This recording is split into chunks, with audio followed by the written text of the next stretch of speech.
kanaatii walitti qabamnee alhamdulillahi kan waliin gammanne waan feetan sooradhaa nyaata kan halaala foonillee yoo feetan hoolaa re'ee gaala qurxummiinis jira kunoo gubbaa laala qurxummiinis jira kunoo gubbaa laala. Tana qawween ara qurxummiillee nyaachuu teenya. Allahu akbar. Makiinaa dhumee kan dhuftan xayyaaraa asuma bultanii hiyyaa inaanarraa firaashaaf tiraasii qopheessinee jirra gaduma tahaatii jabeessaa takbiiraa gaduma tahaatii jabeessaa takbiiraa. Allahu akbar. Sinbiloonni abulan abuu karaa manaa adeemaniiti. Allahu akbar. Bifaan wal hin beeknu asirra wal barree obbolaawwan taanee dhiirrabbii barannee akkam nagaa jirtu inni xiqqaa guddaa shamarran dargaggoo namoota gurguddaa baga nagaan dhuftan hundi keessummoota keenya warreen gamtaa himoof jarri ollaa keenya wal malee maal qabnaa nu waliif qabeenya wal malee maal qabnaa nu waliif qabeenya. Waamicha kabajuun kanas nu dhuftanii karaa dheeraa deemuun fagoodhaa kaatanii gaaraaf tabban jenne galaanas ceetanii gaaraaf tabban jenne galaanas ceetanii. Gammachuu eebba qura'aanaa walaloon tarreessaa kan asitti argamu barataaf barsiisaa diin allahaatiif kan taatan gaaddisa sagantaan har'aallee nama gammachiisa walaloo kiyyaanii isin bashannansiisa walaloo kiyyaanii isin bashannansiisa. Tole Allahu akbar. Sirra jannee jirtu ummata musliimaa kan walitti hidhamnee funyoo obbolummaa inni guyyaa eebba qura'aanaa guyyaa kabajamaa markaza urwaa ibnu Zubeyrii keessatti argama. Markaza urwaa ibnu Zubeyrii keessatti argama. Mudannoo hundumaa keessa dabartanii jabaadhaa baradhaa diin rabbii olaanaa wadafiit na hunjii yallam wada haala namni diin baratee abbaa fedhe caala namni diin baratee abbaa fedhe caala. Akkamiin si ibsuu isin barattoonni jireenya biyya ormaaf mataa gadi qabdanii arranfamaa jiraachaa kaayyoof of qabdanii fiigaa markaza dhuftan maadaamii wal dhabdanii haadha miidiyaa taatanii miidiyaan hordofne jireenyi jabaatus markazaa hin hafne dadhabne jettanii galgalaan hin rafne waa'ee keessan ibsuuf jechootuma dhabne waa'ee keessan ibsuuf jechootuma dhabne fiigaa markaza dhuftan yoo xiqqoo qaraatanii maadaamiin isin yaamti maayikii darbitanii dadhabbii fi faajee guddaarra jirtanii. Sumayyoonni keenya waan keessa jiranii akkan taane tahaa beekana walumaanii ajaja maadaamii hunda danda'uuni rakkoo maatii hundaan kan mataan sassa'u jechaan itti isin ibsu argachuu hin danda'u. Duubatti hin deebinaa bakkuma jirtanii Kadiyyaaf Aayishaa seenaa dhageessanii Sumeeyyaaf Aasiyaa hedduu jarrisuni nutis ta'uu qabnaa akka jarasanii nin gammade wallaahi garaa na raaftanii ammallee jabaadhaa kaayyoo galmaan geessanii waa hundaan duroomtanii galtu biyya keessanii. Bilaalonni keenyaas kaadimoonni diinii markaza keessatti warreen argamanii diin barachuudhaaf hedduu ifaajjanii jabaadhaa ammallee warri itti jirtanii quraana allahaa warreen qaraatanii tiktookiif FB ittuma dhiiftanii taaptaa fi poostii yoom dantaa gootanii faayidaa dhabuu isaa gizeen hubattanii. Markaza qura'aanaa erga qubattanii jabaadhaa ammallee milkaa'uuf teessanii borus rabbiin biraa ittiin gammaddanii.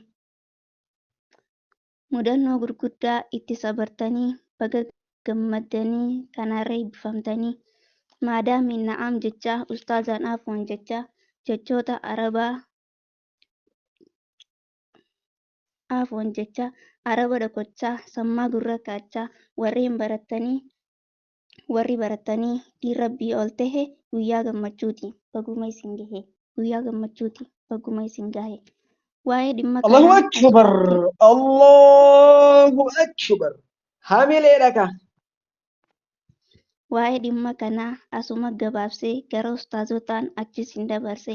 Ustaazota keenya baay'een isin jaalladhaa hundumti keessanuu umrii nuuf dheeradhaa. Ofirratti baannee diin rabbii amaanaa wal qooduun maletti deemnee isin faana jabaadhaa jabaannee tabba waliin baana.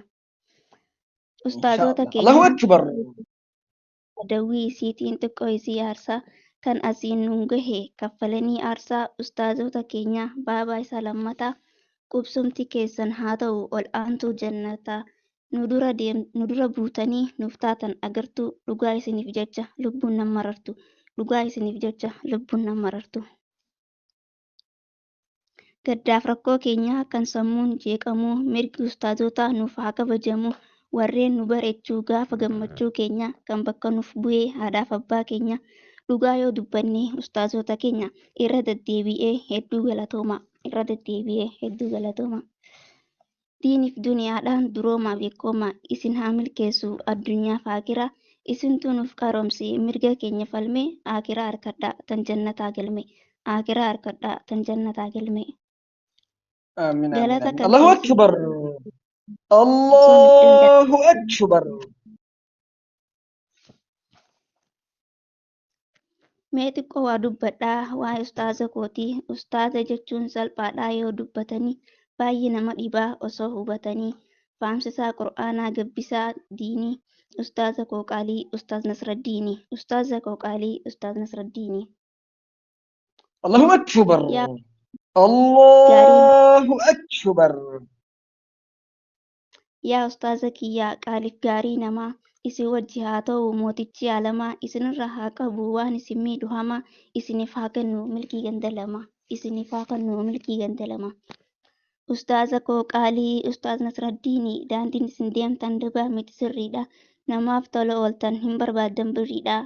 Abbaa hayyuu maraa barsiisaa qur'aanaa galanni keessan guddaa eenyuyyuu isin hin bitu bu'aa isin fiddan qarshiilleen hin bitu.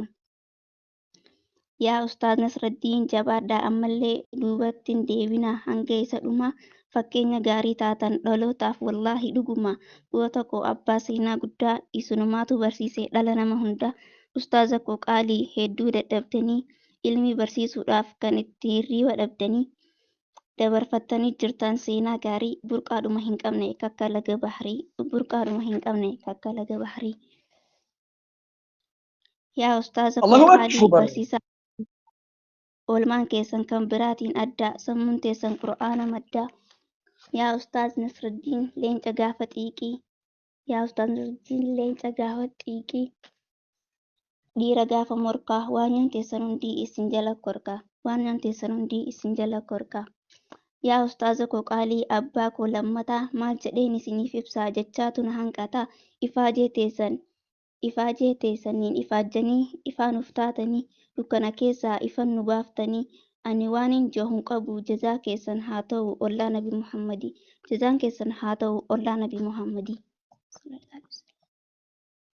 Niin dubbadha hin dhiisuu waan tokkitti kanaa ustaazotan koo qaalii imalli keessan gara fuulduraatti hattuu fi gantuun kaayyoo keessanirraa yoom isin murtii namni kaayyoo qabu silas gufuun qabu isinumarraa barachaa warri isin diiguuf yaaduu kaayyoon isii galman geessu asumatti hafti. Nama hedduu jira kan asiif achi deemu ustaazumarraa barachaa shira itti xaxxu munaaf inni duruu jira humaan fiddu waa'ee ustaazota kiyyaa yoon dubbadhu garaatu na badaa wallaa hin dubbadhu.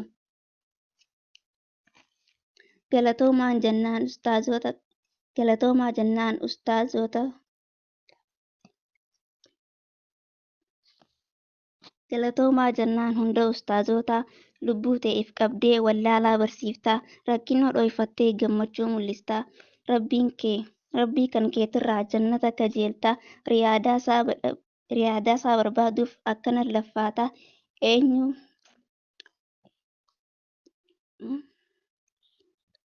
galchee الله أكبر الله أكبر هاميلي ركا هاميلي.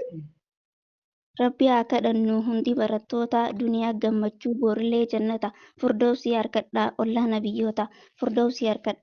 nabiyyoota. Yaa uummata koo mee xiqqoo waa dubbadhaa gaafii tokko tan arraa waa'ee rakkoo teenyaa firqaa adda addaa farra diinii keenya ati nurraa qabi yaa haaliqa keenya ammallee ol fuudhii diinan islaam keenya. Dhageessiin baanaa obboleessa kiyyaa atiis obboleettii bid'aa fi shirkii halaalatti dheessi namni rabbiin tahu rabbiin namaa miti. Nabiin ergamaadha gabbaramaa miti. Maleeykonni hundi gabroota rabbiiti. Hafuuraan baafatan ibaadaa isaati. Sanumaaf uumaman gaafuma duraati. Diin keenya guutuudha daballiin barbaadu. Hir'isuus hin ta'u qalaamusamadu. Yaa gabroota rabbii kan rabbi abbadu. Makluuqni da'iifaa bar waan du'ee badu. Kan biraatii miti ifuu hin fayyadu. Rabbii kee qabadhu waahidul ahadu. Dhugaa himuu dhiisu hammaan du'ee badu.